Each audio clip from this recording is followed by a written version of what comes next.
Hello, my friends.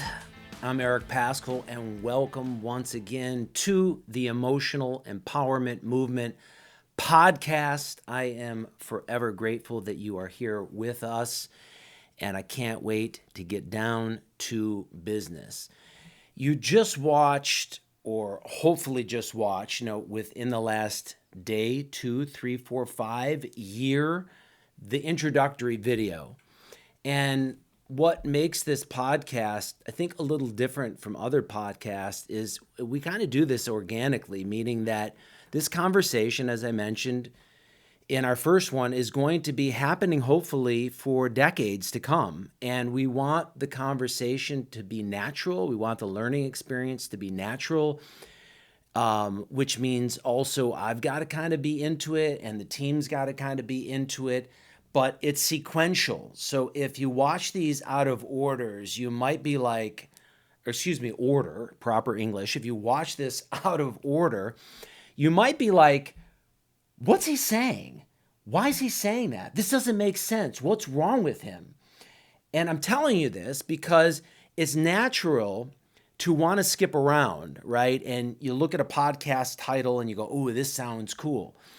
But if you don't understand the philosophy as it is taught piece and part by part and piece by piece, if we don't connect as we should, then your ability to digest it, assimilate it, and take this into your life, put it to action, is going to be off. So this kind of podcast today, We Think We Know, is again going to be a podcast that will hopefully strike at your core and make you think, but it's not here to give you answers.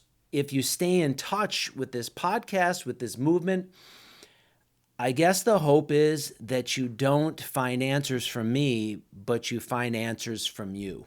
And that would be massive because it's only your answers, your hard work that's going to help you develop into the person you want to be and have the conviction you need to live the life you want to live. So let's get into it. I was just talking, as I normally do, daily to folks. I was talking to a woman who called me up and needed to offload a whole lot of stuff. And we spent a good hour or so on the phone, and there was a lot of tears. And this woman was just in chaos. She has an addiction. There's marital issues. There's issues with kids. There's issues with their parents. There's issues in every one of her frickin' tissues. So I'm listening and I'm behind and I'm listening and, just kind of taking it all in and waiting for her to kind of get it all out. And I'm just surveying the whole story. And I've known this person for a while. And so at the end, I usually wait until someone asks for something when I'm listening. It's like I'm not just wanting to give advice unless someone says, what do you think I should do? Maybe someone just wants me to listen. So I'm listening. And at the end, she says these magic words, Eric, what do you think I should do? I'm ready to do anything. So I started giving her suggestions. And to these suggestions, she would respond, nah, I don't think I want to do that. No, I don't really have time for that. No, I don't have money for that. No, I don't think I'll have support for that. No, that's not what I really need. What I really need is, and then she shot out 30 more minutes of some idea she had as to what she needs to fix herself. What's the problem with this? Why am I telling you the story? Because all of us are this lady. We think we know. We think we know. Every step of the way, we keep telling ourselves we either know the answer or we know what we want. It's like we believe we know the answer to our problem, even though we're the one who got us there, or we think we know what we want, even though our wants seem to be endless. The fundamental difference between humans and animals is that animals are protected. Their mating habits, their eating habits, their health all goes on seamlessly, perfectly. You'll never catch an AA meeting in the animal kingdom. You'll never find a divorce lawyer in the animal kingdom. You'll never find a pharmacy in the animal kingdom because they don't need that shit. Everything is programmed as it should be, so they function as they should function. Now, it seems like we got duped. What happened to humans? Why isn't nature protecting us? Well, nature is protecting us. Nature gave us an intellect and figured we'd frickin' use it. But without using it, leaving our mind unattended, our wants and desires are endless. And the worst part about it is that every step of the way, we think we've arrived. Now I got it. Oh, wait a minute. No, I don't have it. But if I get rid of this and I get this, then I'll have it. Oh, no, this is not the problem. That's the problem.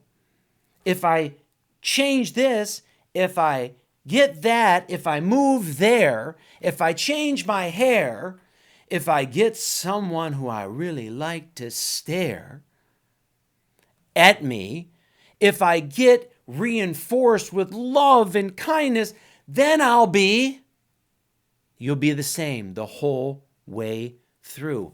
Every time getting duped by the same mind over and over and over again that continues to tell us that the problem is over there and over there.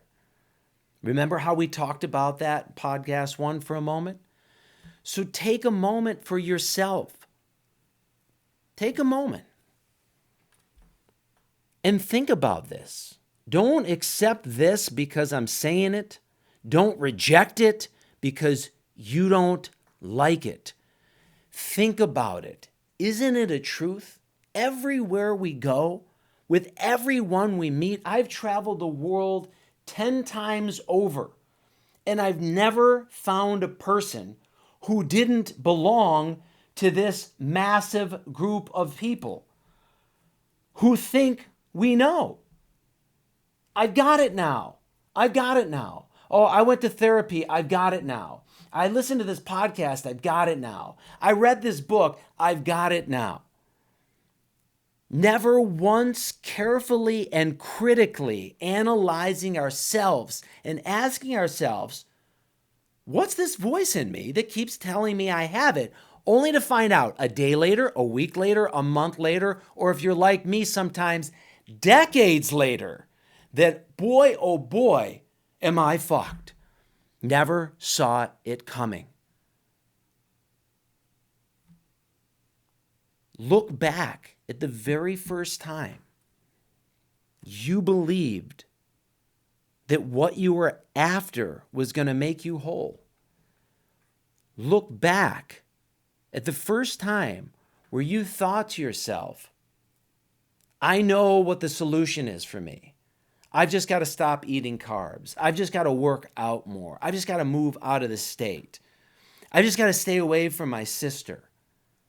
Did that end your problems? Do you see how it's so shifty, crafty? That mind of ours, it tells us we have a solution, and for a moment, it actually feels like it's happening. Until the problem comes again dressed in different garb. What we have to understand to begin to solve this is some basic principles of life. One of them being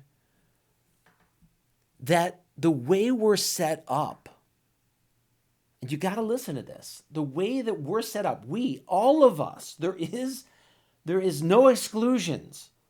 Talk about inclusivity. We're all in this. Everyone is set up in a way that when we contact pleasurable things, they feel good and we want to contact them some more without proper analysis.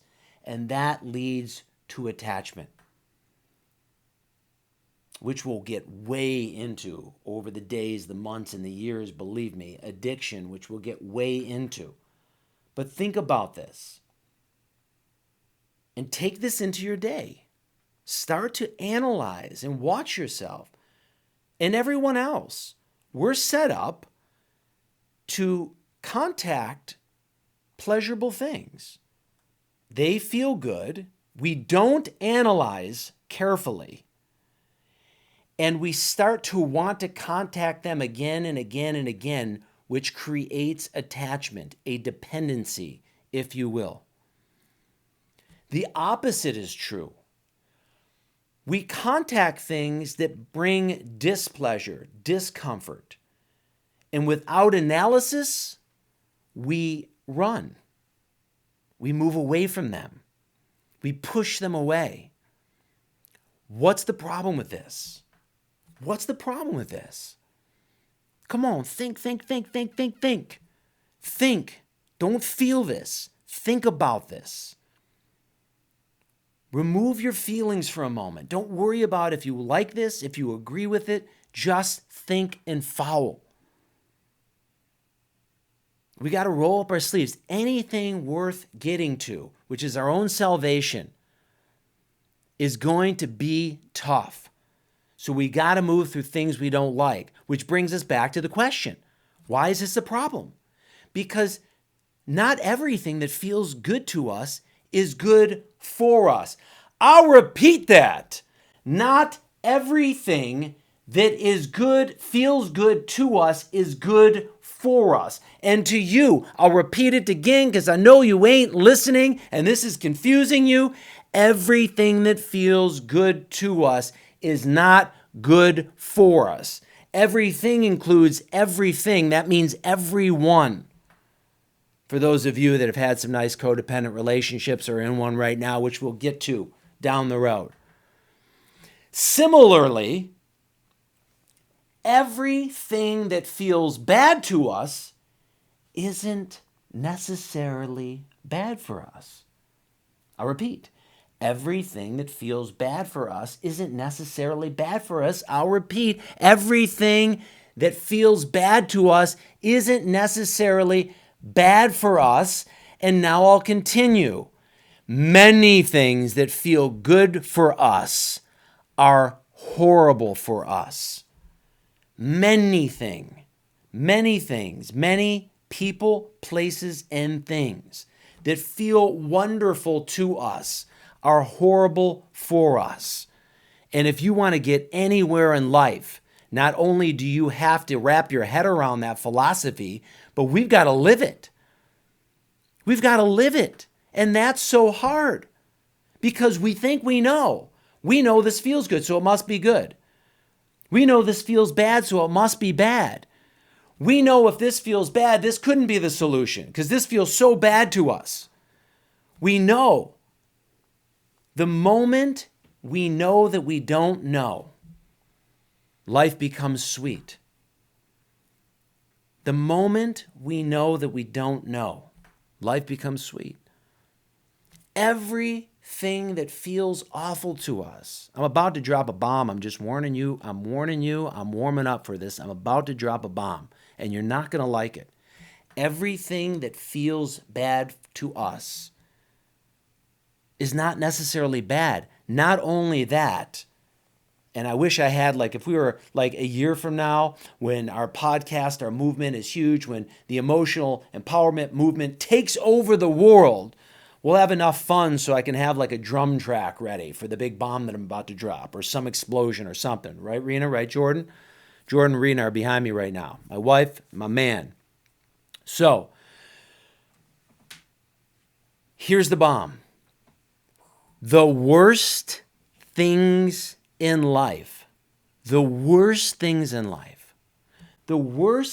that have ever happened to you, The worst things that have ever happened to me, if we stick together, if we keep learning together, if we keep listening to one another, if we keep ourselves willing to grow and struggle with this information, with ourselves, the worst things that have ever happened to you, the worst things that have ever happened to you will turn out to be the best. And that's why this is a science, my friends. This isn't psychobabble hoopla. This isn't rah-rah boom-de-ay, let's go do it. This becomes real because it is provable. How is it possible that people like myself, who have been abused in so many different ways, people like others who have suffered the same kinds of things, in addiction, people who have lost their legs and limbs, people who have suffered from cancer, people who have lost their children when they were young, how is it they could possibly say that was the best thing that ever happened to me? For two reasons. One, because they realized and surrendered to I don't know. I don't know. And when you open up to I really don't know, you start to learn a little bit. And you see the divinity splashed in all things. You begin to learn and see that within you, you have a mechanism that can take a hell and make it a heaven. You can solve the mysteries of what we believe to be tragic, that are actually blessings in disguise. But if you believe you know, if you're attached to your likes and dislikes, then this world becomes very, very, very one-dimensional. And it's good and bad, and it's good and bad, and it's boring, and there's no fun in that. That's why I say life becomes sweet when we surrender. When we go, I don't know what the hell is going on. Let me step back. Let me start to analyze. Let me start to witness. Let me start to really question. Let me start to really think. And in order to do all those things, we've got to be able to use our equipments. And we've got to use the tools that go along with those equipments. And that's what we'll be digging into over and over and over again in this podcast, in our workshops, in our times together, when we meet each other in the world, whatever it is. Because it's in those conversations, it's using those equipments and those tools that will make us find a heaven on earth, no matter what's happening. So once again today, as I started to say, or even said, this isn't about me giving you solutions right now. This is about us trying to connect and identify with each other through some of these themes and stories. And when we find that connection, and only when we find that connection, can we start to go a little deeper. Because the things that we're going to talk about aren't going to be easy to hear. And if we don't understand each other, we're not connected to each other, we're going to misperceive each other. And we're going to start pointing our finger at each other. And then our world, our movement, becomes exactly the opposite of what we want it to be. It becomes like the world we're living in. And we're going to create a world in here, a world that we always wanted to experience. It's you who's going to create it. It's you who's going to create it. And I'm just along for the ride. So from all of us at the Emotional Empowerment Movement Podcast, to all of you, we bid you an adieu. And I'm through.